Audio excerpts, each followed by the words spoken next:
If you look at an actual scientific explanation of what makes you successful, it is not just hard work.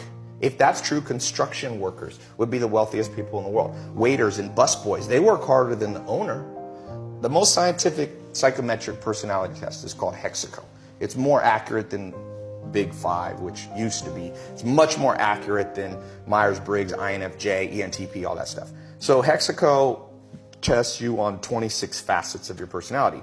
And one of them is called conscientiousness. And it's been proven over and over by scientists, conscientiousness is the most correlated with business success. Define conscientiousness. So then it divides into 4 sub-facets.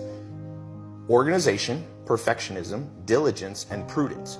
So the real truth is hard work is 25% of the formula because diligence is known in the common language as hard work, okay? So if you just think diligence alone will get you success, you're like a basketball player that thinks you're playing the NBA because you can shoot free throws. You ever seen the best free throw shooters in the world? They're old 70-year-old men who shoot underhanded, but they don't play in the NBA because the NBA is not all about free throws. So NBA is scoring, defense, free throws maybe is one component, rebounding, assists, there's a lot of components. So the other 3 you have to get good at. So the first one is perfectionism. People, you have to know how to double check your work. It's that simple. It doesn't mean you're always a perfectionist, but it means when it's important. When you're a pilot of an airplane, you hear the pilots double checking, the co-pilot going, hydraulics. And the guy goes, hydraulics. And that's why planes don't crash. And it's called 6 Sigma. It's 3 defects per million. Your goal in business and in life on the important things is to make 3 mistakes per million transactions. And the only way you do that is by being a perfectionist in terms of double checking. So that's 25%. The next one is organization. I can't tell you how much better my life is and anybody watching this will be if you wake up every single day and you take 10 minutes. I have yellow notepads sitting all around my house. I got that from Bill Gates. Bill Gates built Microsoft at 17 by locking himself in a hotel room with 6 yellow notepads, and he wrote out the whole basic code for DOS and things that built Microsoft. Okay? He became the richest man in the world 18 years straight because he was organized enough to lock himself in a room and think through his day. And so what I try to do, and whenever I do this, I have a great day. Whenever I don't, I notice it. Be organized a little bit, 10 minutes. I actually have this little couch thing outside of my shower, and I put a notepad by it. I take a shower when I wake up. I walk over to that. I kind of sit there, and I just write out, it can be as little as 3 main projects you want to get done that day. So organization is the other 25%. So now, and then you have diligence, which is hard work, hustle, and perseverance. But the last one is the kicker. And this is what I was talking about, the rewiring that has to happen. The last one is something called prudence. Scientists call this prudence.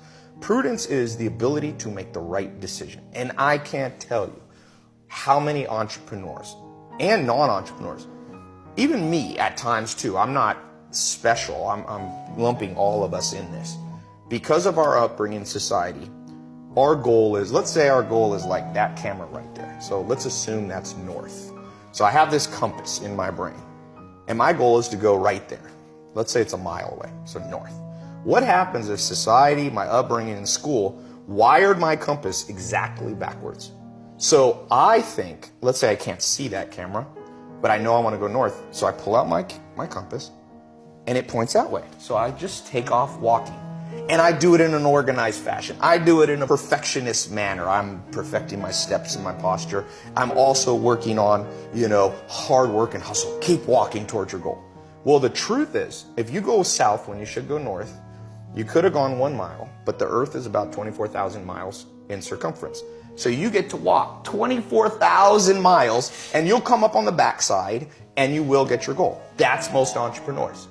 The average person takes 20 years to become a millionaire. 90% of businesses fail within the first 5 years, 80 to 90, depending on what statistic. Most people, I did the math once, the average American has $60,000 saved by the time they're about 60 years old. So my answer, I did the math, you can do this with a simple financial calculator. Everybody in America, your parents, everybody you know will be a millionaire if they live to 160. At 160 years old, you take 60 grand at age 60 and you give it a decent return on investment, 8%, 10%, you'll be a millionaire at 160. But the problem is, the great philosopher, I think it was Aristotle or Socrates, said, the problem is art is long, but life is short. The art of living and getting to your objective is long, but it doesn't have to be. It's long if your compass is backwards. So the whole point of what I was saying about adventure at the beginning is I'm trying to take myself and point it to the true north. And you have to learn that from books and mentors and life experience and listening and finding in-person mentors and all those things. They help adjust your compass. And most people are going to get what they want.